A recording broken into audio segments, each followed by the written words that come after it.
দুনিয়াটাই ওদের। হ্যাঁ, চুল ঠিক করতে হলেও করবে, না করতে হলেও করবে। ওর কাজই একটা, চুল ঠিক করা, সারাদিন চুল ঠিক করতে থাকবে। হ্যাঁ, মানে বাসায় যত মেকআপ সব একদিনে মেখে বের হয়ে যাবে। মানে মানুষকে দেখাতে হবে, আমাকে মানুষ দেখুক, সুন্দর বলুক। এদেরকে টার্গেট করেছে কিছু বাণিজ্যিক লোকজন, ওরা শিখিয়েছে এদেরকে তুমি সুন্দর না, তোমাকে সুন্দর হতে হবে।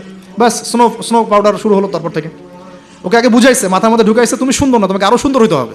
ব্যাস তারপরে যে এই ক্রিম সেই ক্রিম ব্যবসা শুরু হয়ে গেল, এই পার্লার সেই পার্লার। মানে এই মেয়েগুলার, আপনি বিশ্বাস করেন, এই টিকটক প্রজন্মের কথা বলছি, কিশোর গ্যাংয়ের কথা বলছি, ছেলেরা যতটা না বদ, এই মেয়েদের একটা বড় অংশ তার চেয়ে অনেক বেশি বদ, অনেক বেশি। তারা চায়, কিছু কিছু মেয়ে চায় যে তাকে যেন টিস করা হয়, কিছু কিছু মেয়ে চায় যে সে ছেলের পিছনে বাইকে করে ঘুরবে।